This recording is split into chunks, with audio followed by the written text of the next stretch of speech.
Je m'appelle Guillaume Baudic, je suis ferronnier forgeron depuis une vingtaine d'années maintenant. Et la différence entre un ferronnier et un forgeron est quand même assez faible. Le ferronnier il va faire tout ce qui est rampe d'escalier, portail, garde-corps, etc. mais avec l'outil qui s'appelle une forge. Donc on va forger tous nos motifs, tous nos éléments décoratifs. Mais la forge est vraiment un outil qui est utilisé par plein de métiers. Le forgeron, ça va être quelqu'un qui va être un peu plus généraliste sur autant de l'outil que un peu de ferronnerie, mais de l'outil de taillanderie ou des choses agricoles. Le forgeron, il va être un peu plus généraliste. Mais au fond, on a tous des bases de forge et on est tous un petit peu forgerons quand même.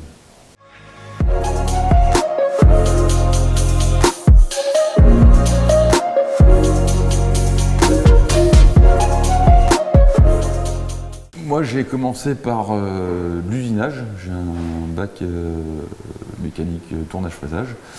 J'ai commencé un BTS et quand j'ai rencontré la vie active, je me suis dit que c'était pas trop pour moi l'industrie.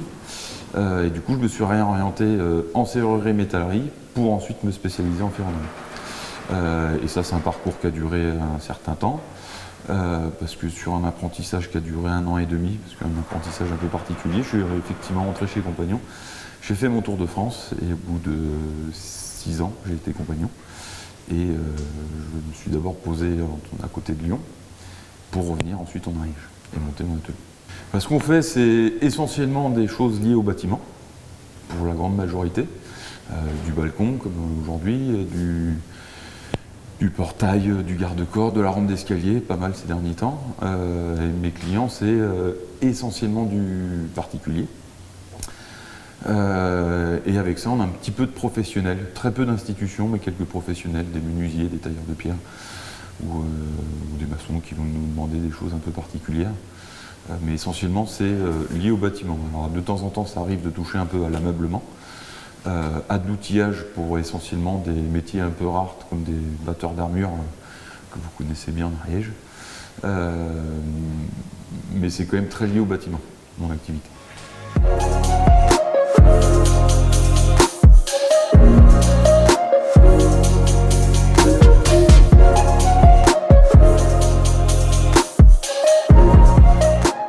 Il faut savoir dessiner, il faut savoir compter, il faut avoir des bonnes bases de géométrie, des vraiment bonnes bases. Donc, au final, il faut avoir des bonnes bases de maths dans son ensemble.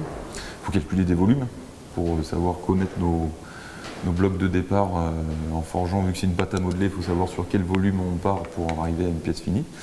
Donc il y a tous ces calculs-là à faire. Il faut avoir une culture générale aussi sur l'histoire de l'art. Faut savoir dessiner et sur des dessins techniques purs comme on l'entend, mais aussi sur des dessins artistiques. Et après, les qualités de autant savoir tout ce qui se passe en serrurerie, métallerie, couper, souder, percer, etc. Plus toutes les compétences qu'il y a à avoir derrière une forge. Donc ça demande quand même, c'est presque un métier à double compétence. Là, on est 3. Alors, on a un jeune Allemand qui est passé pour 3 mois, qui finit milieu de semaine prochaine. Et Alexis, qui après 5 ans d'apprentissage ici, il avait déjà fait 2 ans d'apprentissage ailleurs en serrurerie métallerie et 5 ans d'apprentissage avec un CAP ferronnerie et un brevet des métiers d'art. En ce moment, il est salarié. Voilà, donc aujourd'hui, à ce jour, j'ai 2 salariés. Et à partir du mois prochain, on ne sera plus que 2. Pour devenir ferronnier réellement, il y a un gros 10 ans d'apprentissage et de travail personnel et dans les entreprises, mais à faire aussi à côté, que ce soit des maths, des dessins, mais aussi un peu comme de la musique, savoir faire ses gammes derrière une enclume. Il faut vraiment s'accrocher pendant 10 ans et au bout d'un moment où on se met à son compte, où on a des beaux postes comme Alexis aujourd'hui. Mais pour faire ce métier, il y a quand même un gros bagage à avoir. Et on n'est pas obligé de passer par les compagnons, non. Le compagnonnage est une école parmi d'autres. On va plus dire que c'est une école professionnelle, mais c'est aussi une école de la vie. Mais il y a d'autres méthodes. Il y a clairement d'autres méthodes, il y a des écoles. Valentin, par exemple, est allemand et a décidé de, hors compagnonnage, changer d'entreprise tous les 3 à 6 mois en France sur un premier temps, sûrement en Italie dans un second temps, pour parfaire un peu son apprentissage. Et Alexis n'a jamais eu l'envie de voyager, donc n'est pas passé chez les compagnons du tout. Alexis a été formé à Périgueux, son centre de formation était à Périgueux, puis après ici, et les week-ends quand on fait des rassemblements de forges, il vient avec nous. Et c'est là où on rencontre beaucoup de forgerons et on apprend aussi des techniques, on perfectionne.